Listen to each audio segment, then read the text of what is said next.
Hi everyone, and welcome back to my channel. You will recall that I told you last time about finding those old unedited videotapes up in my roof space. Well, here is another maritime film, this time entitled Maritime Norfolk. So without further ado, sit back and enjoy.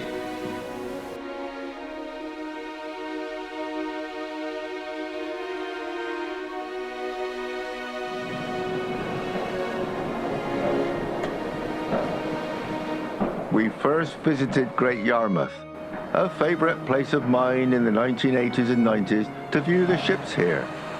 It was busy then, but I haven't been back since that period, so I'm unable to say what it is like today. This small cruiser is more suited for the Norfolk Broads, accessible from here along the River Yar and through the riverside port. No doubt where this cruiser has come from, not for venturing out into the North Sea. Great Yarmouth and Aberdeen, during that period of the late 20th century, was where many oil rig supply vessels were based.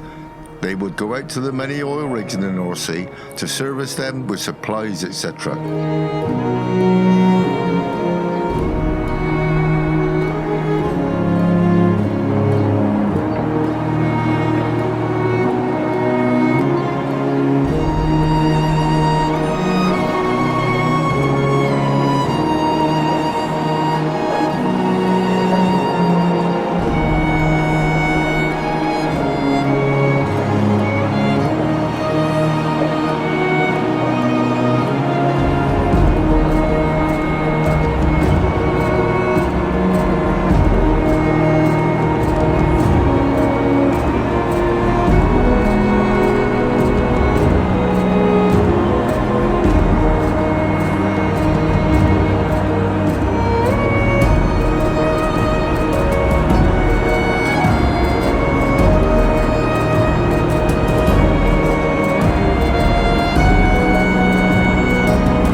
Go.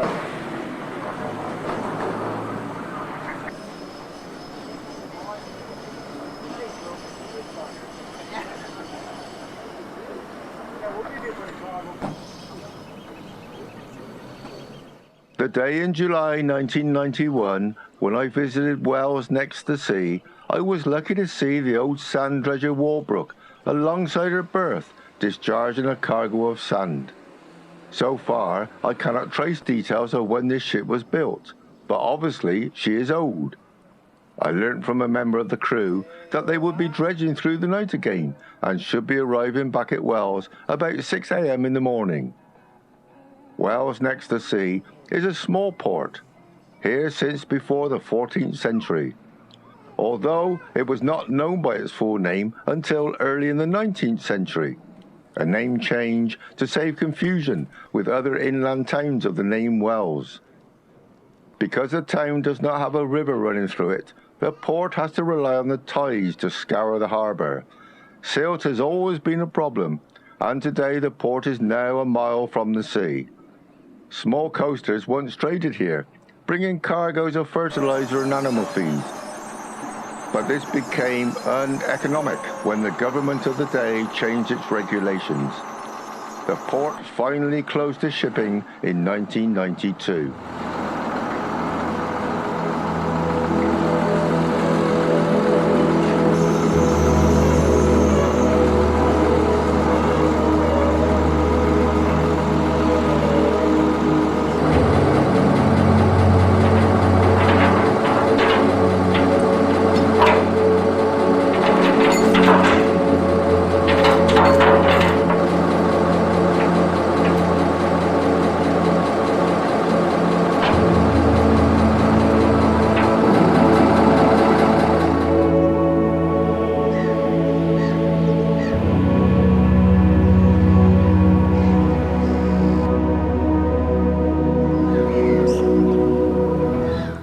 To film the Walbrook on the move, I got up at 5 a.m. to travel back to Wells next to sea. On a glorious morning, the Walbrook soon appeared out of the mist, slowly approaching Wells. If you have any details about the history of this ship, I would appreciate you leaving your comments below.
As I travelled to and from Norfolk, I would stop off at the ports close to the county.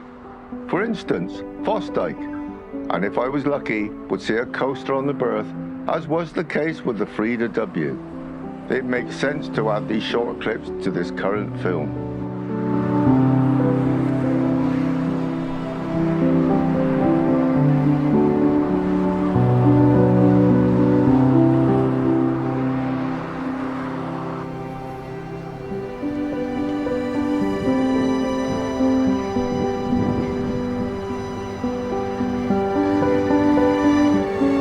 This was the first time I had visited the port of Boston and had free access to the docks. Unlike the second time when I visited and drove through the gates whilst the security man was asleep. Whilst I was in the port filming, he woke up, realised I was there and closed the gates. He wouldn't let me out and demanded I give him my name. I refused, stood my ground whilst he huffed and puffed until a passing customs officer told him to give up and open the gate.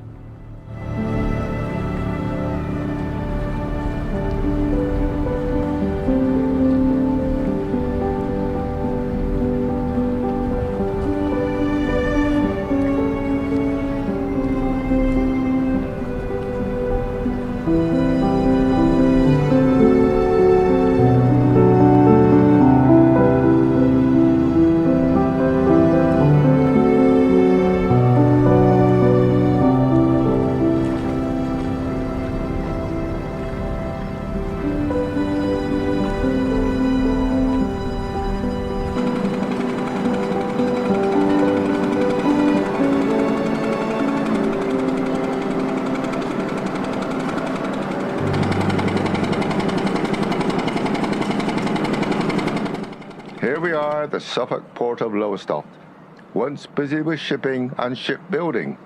I guess no longer the case. Written about in the Domesday Book of 1086 and tales of the Black Death in 1349, it has certainly had an interesting history. Brooke Marine was a famous shipbuilding company here, building ships for the Royal Navy. During 1977, the company became part of British Shipbuilders, followed by a company buyout before closing down in 1987.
Finished back at Sheringham in Norfolk, close to where I used to stay.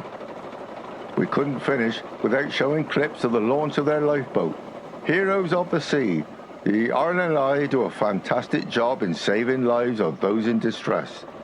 This stretch of coastline along the east coast of England has seen some fine men, and women too, putting their lives on the line to save others, amongst them Grace Darling of Bamborough and Henry Blogg of nearby Cromer.